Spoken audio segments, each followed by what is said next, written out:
This is the Master Brewers Podcast, brought to you by the Master Brewers Association of the Americas, a volunteer organization dedicated to continually improving the products and processes of our membership since 1887. Let's go!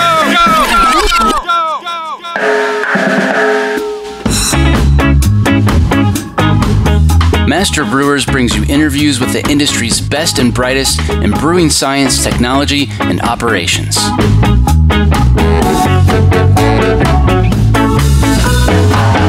Calm down, I'm moving too fast. Support for this podcast and the following message come from the Master Brewers Bookstore, where you can find must-have titles like the Practical Handbook for the Specialty Brewer, Beer Packaging, Conference Proceedings, and more. Visit mbaa.com/store to build your brewing library and make better beer.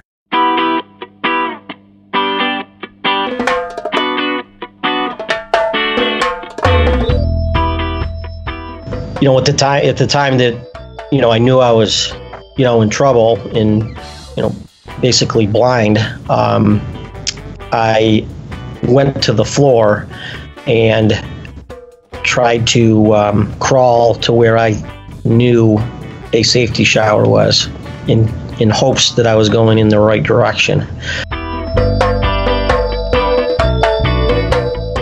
This week on the show, Keith Miller, brewing manager at the iconic Saranac Brewery in Utica, New York, tells his story about a terrible injury in the brewery that could happen to anyone. We're also joined by Scott Milbauer from the Master Brewers Brewery Safety Committee. You'll hear about Keith's battle with blindness, as well as how to prepare for this type of accident in your brewery. Now, Keith, you had a life-changing accident in the brewery years ago. Tell us what happened. It was back in the early 90s. I just started at the brewery, more summer help, and as I was going to college. When I got out of college, I said, what better place is there to work than the Saranac Brewery? So I continued to move up in the plant, bid for a job in filtration area, received that position, and working some crazy shifts, as any brewer knows. I had a kind of an afternoon in the night shift, but being young, kind of loved it, because by the time you got out, you could go out and meet your friends at 9, 10 o'clock at night. But anyway, we were cleaning a DE filter, somewhat all contained in the US filter. It was a horizontal DE filter, and the lines were connected by our beer hoses. Back in that time period, there wasn't a lot of automation. It was more hard piped in combination with hoses connected together for a big loop that we would clean the lines with at the end of the week. One of the lines off the filter was a hard pipe line that went back into a what we call our surge tank, beer surge tank, to run the spray balls on that unit, and it would have to be opened up while we were cleaning at the end of the week. As I went to open that valve, the hard pipe line broke open, and I took a bath in, at that time, probably 5% caustic, warm caustic. At least it wasn't hot, but it was it had some warm temperature to it, and basically just got blasted in the face and in the entire body with a very a lot of liquid all at the same time. So the hard pipe just broke loose at what, like a tri-clamp fitting or something different? It was at a weld. So okay. It was a weld that had come together. I don't know how old the weld was, or even what how good the quality of weld was back then. We're talking 30 years ago. But the line had broken open. even back at that time, the Saranac Brewery, the Matt Brewing Company, didn't have any safety equipment that we were required to wear in brewing. Right down the safety glasses weren't required.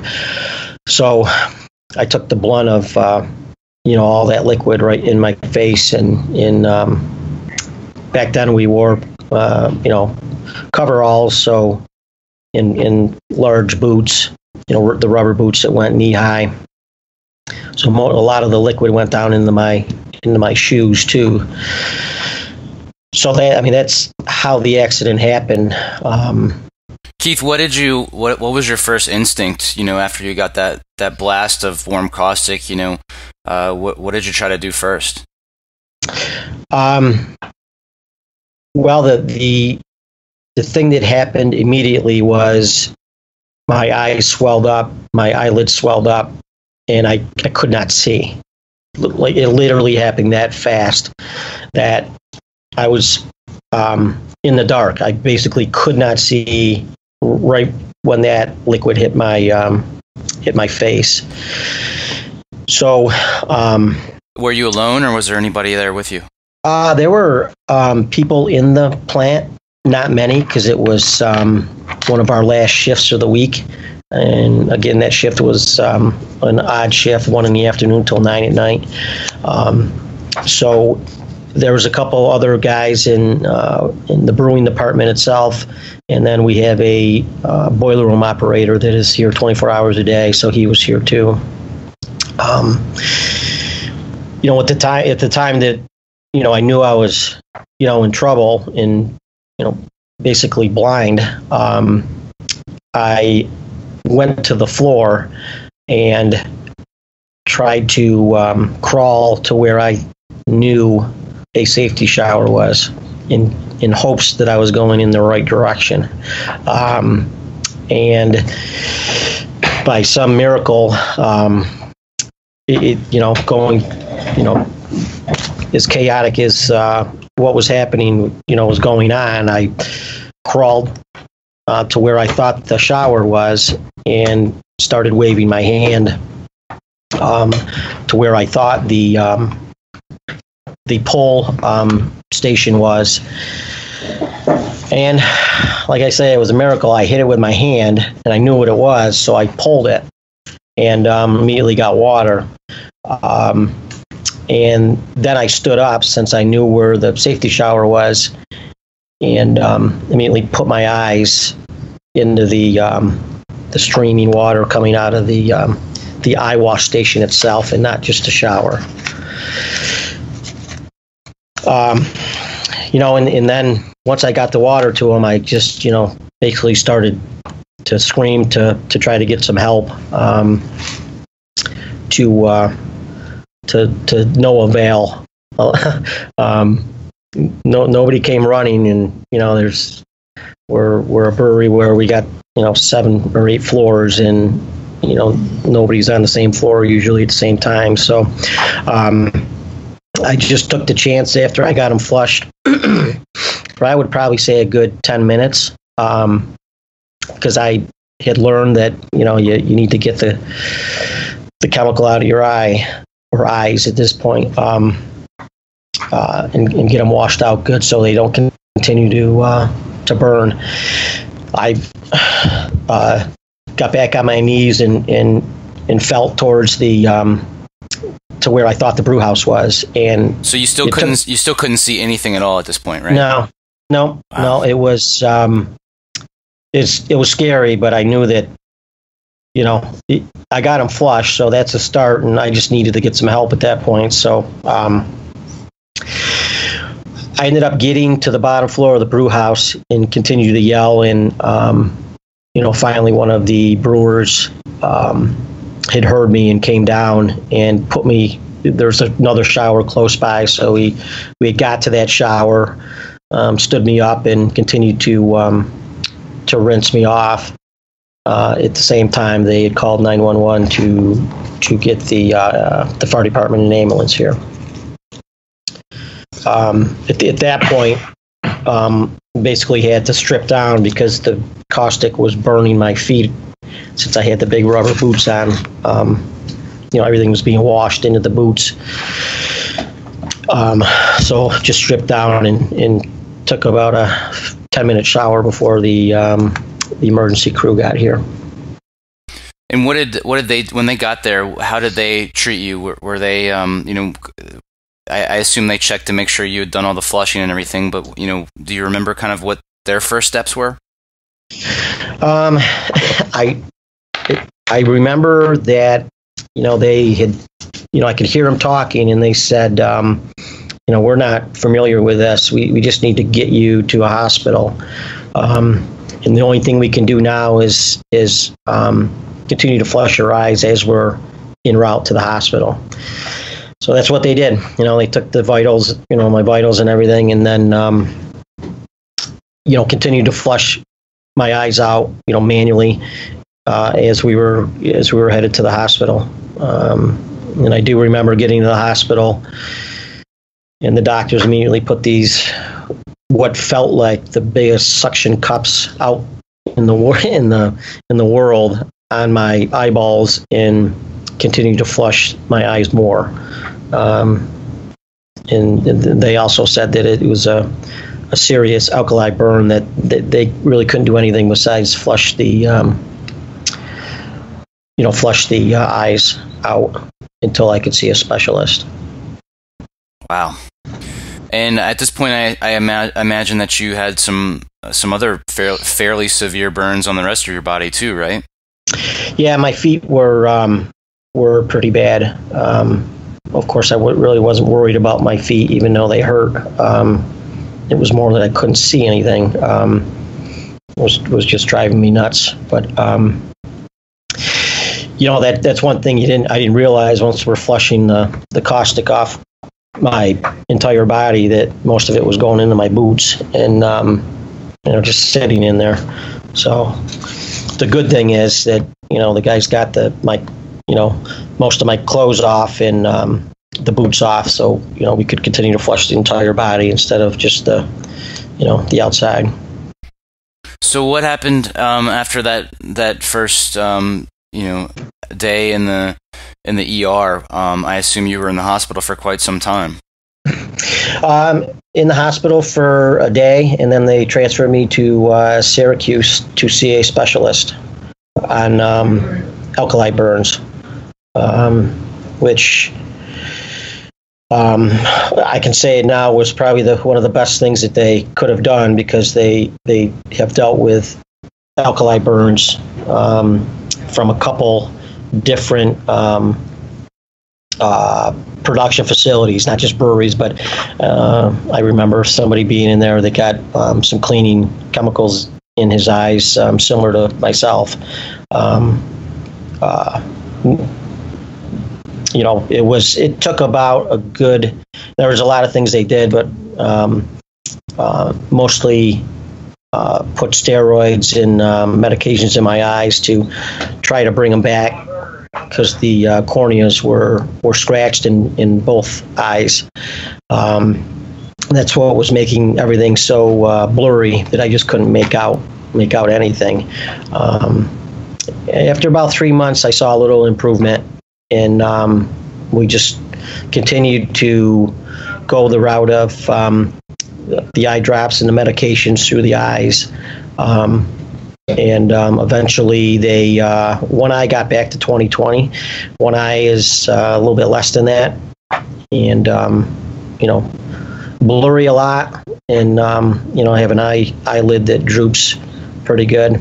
But they said if I did not, flush my eyes for the first 10 minutes and just stand there in the water, that I definitely would have been blind for the rest of my life. Wow. So what was it like being blind for basically 3 months? It was, I would never wish that on anybody. It was tough. I had to have somebody living with me, because you just can't function, having sight one day and then not. It totally changes, your life. it makes you you just can't do anything by yourself. And between my parents and my girlfriend at the time and my brother, it took a toll on everybody. I stress that so much with as I worked my way up in the brewery and became brewing manager. One of my pet peeves is guys not wearing their safety gear or safety glasses, and I try to mention that story on every new hire that we get. It's a never-ending battle to keep your eyes, and if you lose them, it totally changes your life. So. And Keith, how much work did you end up missing after all that? I missed about a year between everything. The reason why I wanted to get back to work as quick as I could, but I just, even though they started to come back, everything was just a big blur, and they were getting better, but it just took so long to get them to where I could see and read and be able to work again and read a brew sheet. So it took a good year, and I still have a couple checkups yearly. It's ongoing because it could eventually get worse than it is right now with the cornea being scratched. It could eventually need a cornea transplant. I'm hoping I don't ever have to go that route, but if it got so bad that it was blurry all the time, I may have to do it. But as of right now, everything's been good, and the only thing I have to do is use some reading glasses, but I blame that on my old age and not the caustic.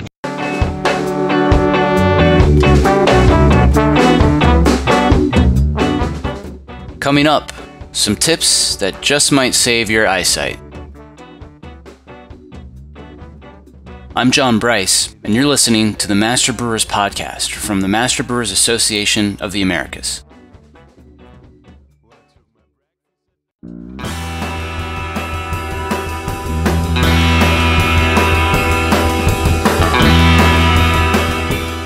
Here's what's coming up on the Master Brewers calendar. Don't miss the Draft Line Cleaning Best Practices webinar January 16th. District St. Louis meets January 18th at Anheuser-Busch InBev. District New England meets in New Hampshire January 19th and 20th. The 2018 District Ontario Technical Conference is January 24th through the 26th in Niagara Falls. The District St. Paul Minneapolis Scholarship Fundraiser is January 24th at Indeed Brewing. District Northern California holds its technical conference February 2nd at Sierra Nevada and Chico. The District St. Paul Minneapolis February Meeting and Scholarship Drive is February 8th at Surly Brewing. District St. Louis meets at O'Fallon Brewery on February 18th. The Fundamentals of Cut and Stack Labeling webinar is February 19th. District Mid-South meets at Mill Creek in Nashville March 2nd and 3rd. Districts Michigan and St. Louis both meet March 15th. And check out the speaker lineup for the 2018 Eastern Technical Conference March 23rd and 24th in Atlantic City. View the full calendar of events at mbaa.com for more details or to find a district meeting near you.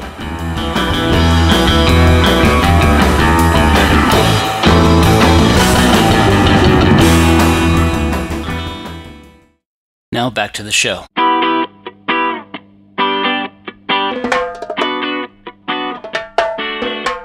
I assume when you came back, maybe everybody was wearing safety glasses? Yeah, definitely. We turned the entire brewing department over to safety glasses. When I came back, we got a little bit more deeper into it and introduced shields, face shields. So anytime anybody was using chemicals, they were required to use safety shields, boots, smocks, like an apron for the front of the guys. So it changed pretty quick, and it's continuing to change. We're an older brewery where a lot of the handling of chemicals was manual. Since then, and I've led up a safety with chemicals. We've hard piped caustic lines into CIP pumps with small meters, So the operator, once he starts to wash a tank, he adds the right amount of caustic just by opening up a valve and metering the caustic in line. So he never has to carry a bucket of caustic. We've done that with, I think we have over 100 tanks in our plant. We've done that with every single CIP pump. We've put curtains up in areas with CIP solutions. We've put CIP skids in, automated CIP skids in, metering pumps for every acid sanitizer that goes directly in line. And then, we've required the guys to wear their PPE, and even gone as far as writing guys up for not wearing their PPE. We have a disciplinary hearing on if guys are not can continue to not keep their safety gear on. And like I said before, I tell my story often. If I see somebody without their right safety gear on, it's never ending once you get hurt with like something like that. You guys made another change that is really the kind of idea that can only come from someone like you who's had the experience of scrambling around on the floor trying to find a safety shower. Tell us about that. We've hung down ropes from the safety showers just for that reason. So if you do get, caustic, in your eyes and you're unable to see, if you do hit the ground and are feeling around, you're going to hit a rope. Because I think that's another thing that, saved me is, I happened to know where the safety shower was. So I knew I was in the area, but it now helps since we put the ropes down a little bit low, they're low. So if you are swinging your hand, you're going to hit the rope and then know where the system is. We've also put, and I think this is OSHA mandated now, is heaters on the water lines that go into the safety showers. If I can tell you the only thing worse than getting caustic in your eyes and in your boots is extremely cold water while you're trying to rinse yourself off. And we have, I can't remember what time of the year the accident happened, but I remember the water being about 40 degrees. So that added to the issue. There's regulations now on where these safety showers and eye wash stations need to be. I know they're a little bit pricey, but the workers' eyes and bodies are, I think, much more important than what we pay for these. Explain. I want everybody out there, not just breweries, but look where these safety showers are. Nobody ever thinks they're going to need one, and it can happen like it happened to me. Like in a split second, I was blind, and if I didn't realize where that safety shower was, I'd probably still be blind. So, and then suggest where they should be. I mean, we've had guys now saying, hey, we have a new CIP system. We should have a safety shower there, and then we investigate it and usually put one in that area. Into the 10-second rule, as Scott said.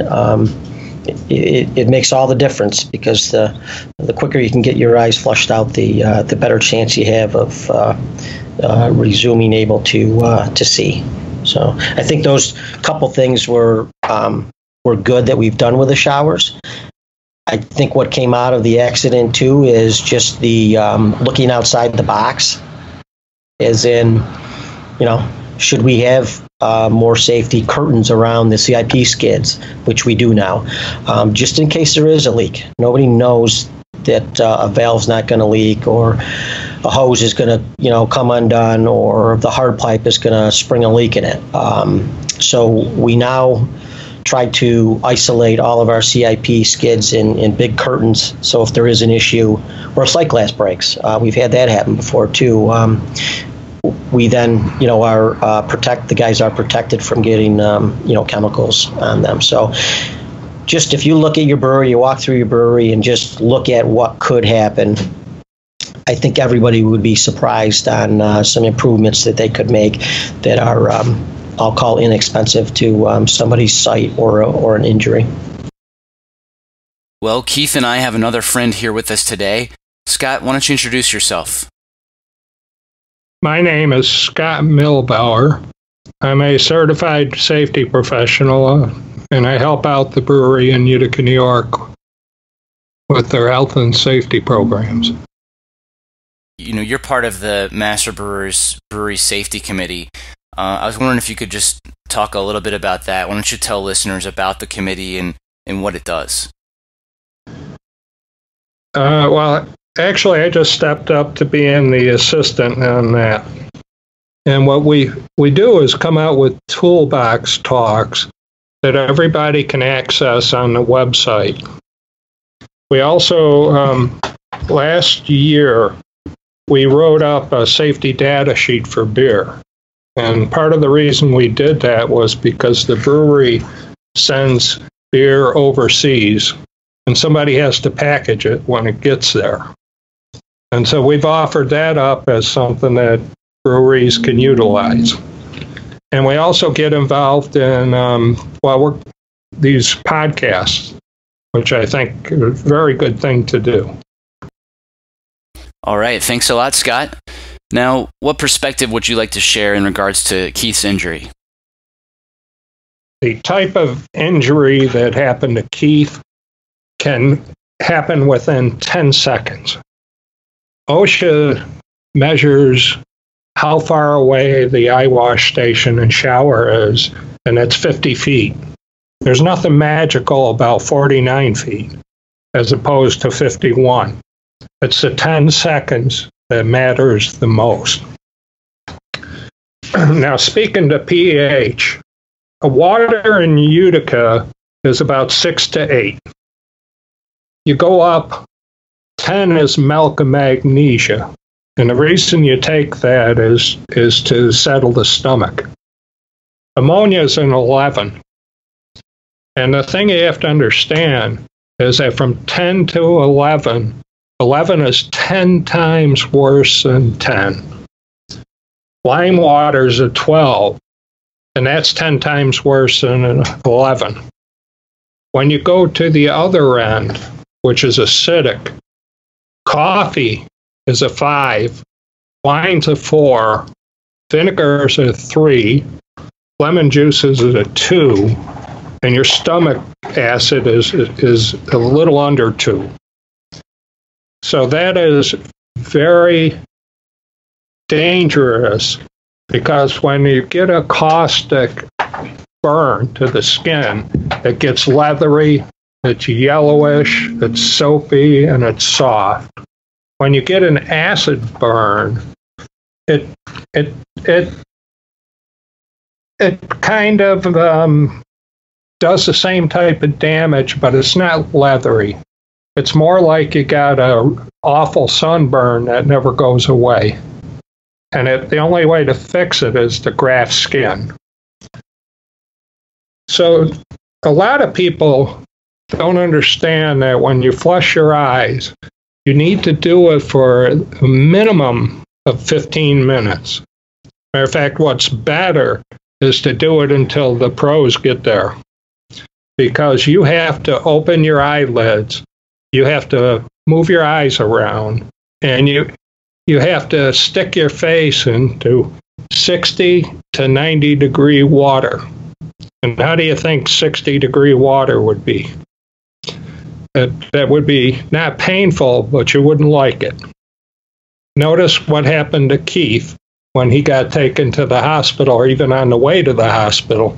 They were flushing his eyes. Because water, in this case, is the solution to fixing it. One of the common fallacies in the brewery is if you get some caustic on you, just pour a little beer on it. The trouble with that is beer has different pHs, and what's the caustic? Now, Keith said it was 5% solution. That fundamentally does not change the pH. The pH is still what it is. I have a 25,000 gallon pool. In order to take a 55-gallon drum down from a 12.8, I'd have to use almost all the water in the pool. And so even when it's a percentage solution, it's still going to be bad. And so you have to wear safety glasses with the face shield because you can have splashing occur. And if people don't take caustic or acidic seriously, they have the potential to have what happened to Keith. Scott, would you like to comment more on the different types of safety glasses? For example, the safety glasses that are meant to protect from impact versus chemical splashing. Well, yes. One thing I point out in classes is that 90% of the people who have an eye injury were not wearing safety glasses. And whenever you hear a statistic, you should look at it from the other angle. That means 10% of them that had an eye injury were wearing safety glasses.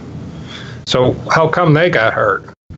Well, because they were wearing the wrong type, or they put their fingers up underneath and rubbed their eye, or they lifted them up so they could read something.